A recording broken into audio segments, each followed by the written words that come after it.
Another beautiful day, Southern Virginia. Today I'm trying to propagate out some berries.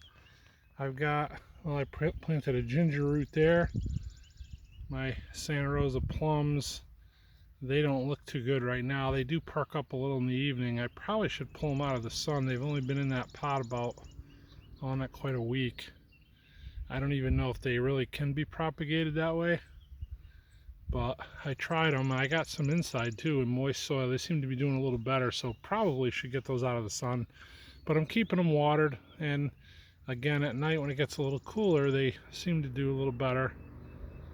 So I think I'm just going to leave them and let it go. They were just cuttings from those Santa Rosa plum trees, which normally probably would have just been discarded anyway. So I'm just trying to see how they react in different conditions. Here I've got a couple elderberries, and I'm putting these in pots for a friend. I just did these about a half an hour ago, so that one there is drooping pretty good, but I planted some directly in the clay soil last week the same way. I pulled them out, just severed the root with a shovel down a little bit, stuck it in right in the soil with a little compost, kept it watered. I can show you those.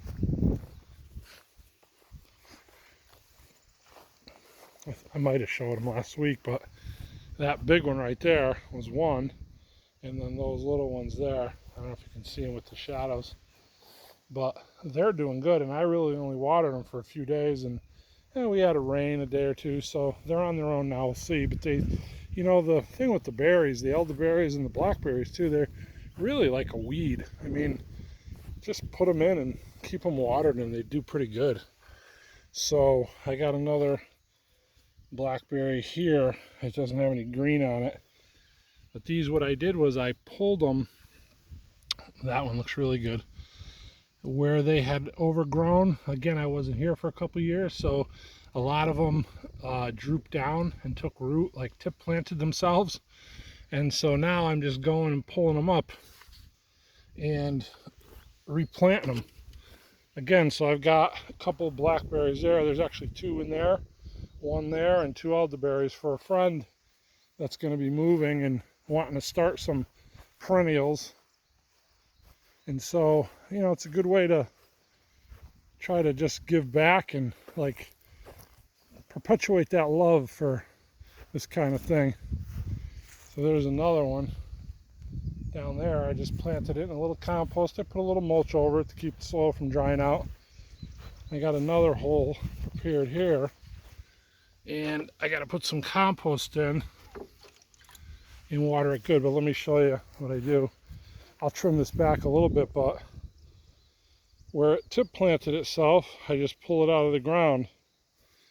So it's got a pretty healthy root mass there. And let's see if this will fit in here.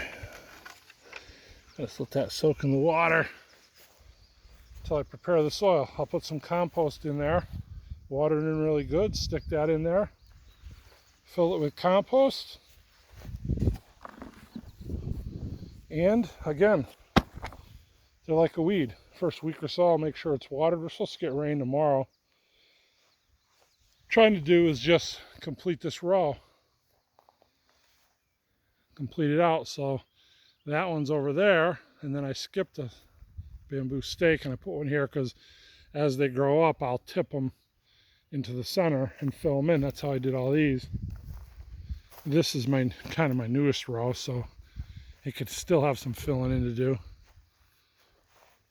This is the first line that I put in a couple years ago, and I just came through and did a pretty heavy pruning on these again because I wasn't here last year, so they were due for sure.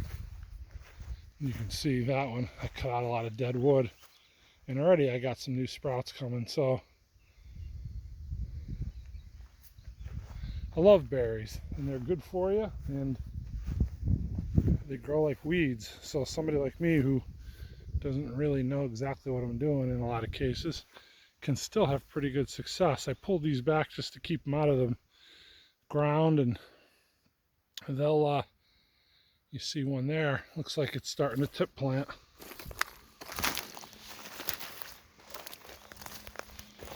Right. Yeah, it's definitely taking root, and it comes from the plant over on that end.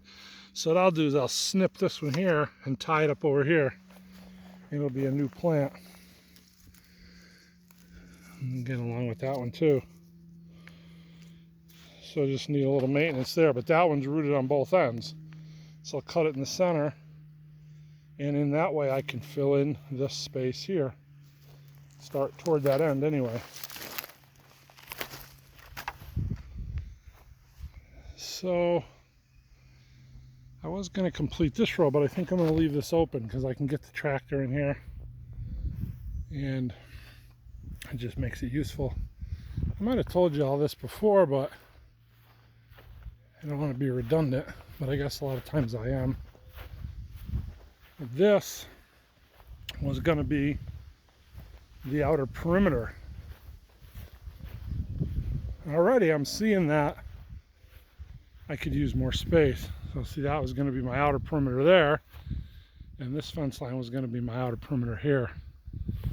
Well, I put those T-posts, I'm going to take this whole grassy area right past that tree. It kind of drops off. I don't know if it'll show. I think I showed you all this before anyway. I don't go over it again, but I'm going to take this and I'm going to take this back section. And so, yeah, for now, I'm just going to propagate this row out, try to get this row finished in, and way down the other end finished in. And in the front, I don't know if you can see it from here, but try to zoom in. I've got a couple black raspberries there, a few, and they've started to fill in too, but I'm going to continue along that line down the corner. I don't want to go too much on that side of the beds, because I don't want it to block the sun. The sun comes from that way. I'll see how it goes. Thanks for watching.